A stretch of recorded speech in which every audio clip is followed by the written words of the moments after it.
The black tunnel yawned indefinitely off at a steep descending grade, its aperture adorned with grotesquely chiseled jambs and lintel. From that cryptical mouth we fancied a current of slightly warmer air and perhaps even a suspicion of vapor proceeded, and we wondered what living entities other than penguins the limitless void below and the contiguous honeycombings of the land and the Titan mountains might conceal.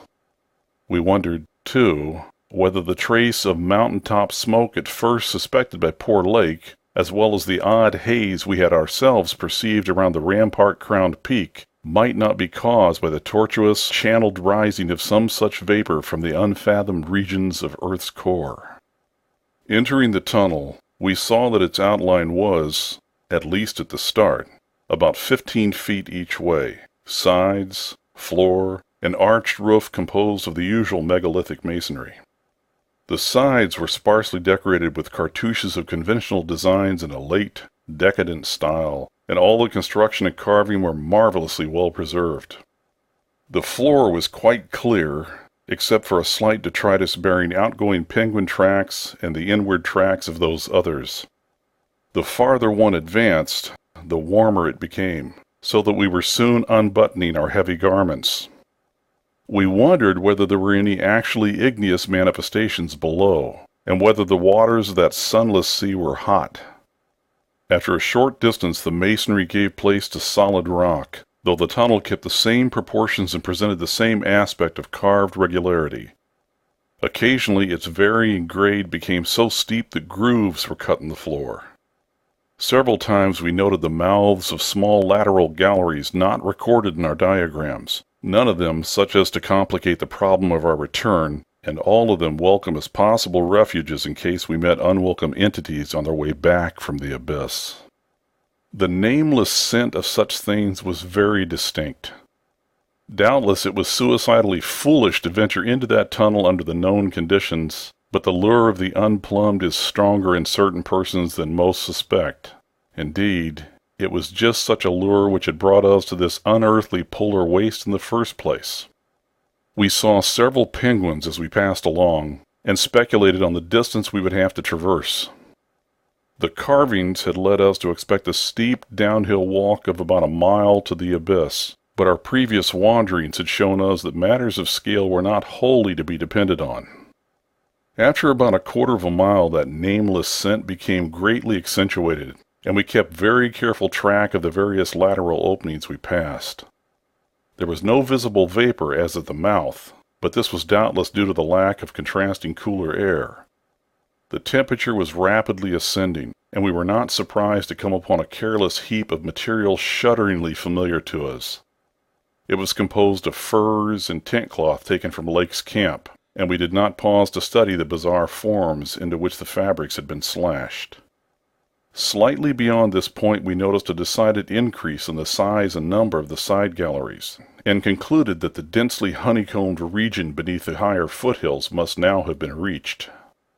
The nameless scent was now curiously mixed with another and scarcely less offensive odor, of what nature we could not guess, though we thought of decaying organisms and perhaps unknown subterranean fungi. Then came a startling expansion of the tunnel for which the carvings had not prepared us, a broadening and rising into a lofty, natural-looking elliptical cavern with a level floor, some 75 feet long and 50 broad, and with many immense side passages leading away into cryptical darkness. Though this cavern was natural in appearance, an inspection with both torches suggested that it had been formed by the artificial destruction of several walls between adjacent honeycombings. The walls were rough, and the high-vaulted roof was thick with stalactites, but the solid rock floor had been smoothed off and was free from all debris, detritus, or even dust to a positively abnormal extent. Except for the avenue through which we had come, this was true of the floors of all the great galleries opening off from it, and the singularity of the condition was such as to set us vainly puzzling. The curious new fetor which had supplemented the nameless scent was excessively pungent here, so much so that it destroyed all trace of the other. Something about this whole place, with its polished and almost glistening floor, struck us as more vaguely baffling and horrible than any of the monstrous things we had previously encountered. The regularity of the passage immediately ahead, as well as the larger proportion of penguin droppings there, prevented all confusion as to the right course amidst this plethora of equally great cave mouths. Nevertheless, we resolved to resume our paper trailblazing if any further complexity should develop, for dust tracks, of course, could no longer be expected. Upon resuming our direct progress, we cast a beam of torchlight over the tunnel walls, and stopped short in amazement at the supremely radical change which had come over the carvings in this part of the passage. We realized, of course, the great decadence of the old one's sculpture at the time of the tunneling, and had indeed noticed the inferior workmanship of the arabesques in the stretches behind us. But now, in this deeper section beyond the cavern, there was a sudden difference wholly transcending explanation, a difference in basic nature as well as in mere quality, and involving so profound and calamitous a degradation of skill that nothing in the hitherto observed rate of decline could have led one to expect it. This new and degenerate work was coarse, bold, and wholly lacking in delicacy of detail.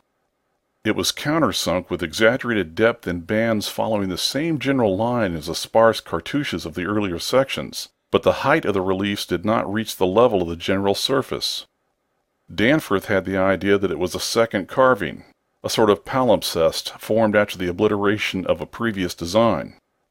In nature it was wholly decorative and conventional, and consisted of crude spirals and angles roughly following the quintile mathematical tradition of the old ones, yet seeming more like a parody than a perpetuation of that tradition.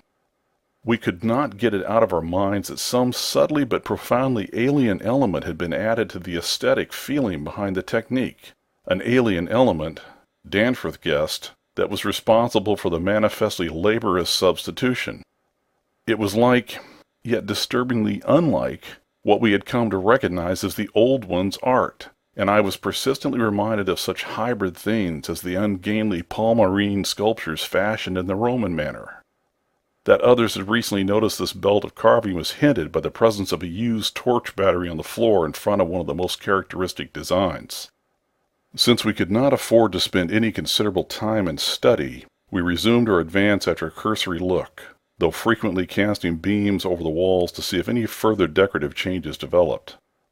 Nothing of the sort was perceived, though the carvings were in places rather sparse because of the numerous mouths of smooth-floored lateral tunnels.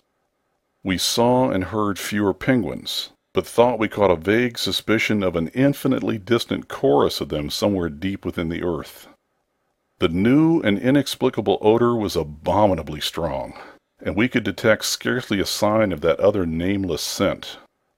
Puffs of visible vapor ahead bespoke increasing contrast in temperature and the relative nearness of the sunless sea cliffs of the great abyss.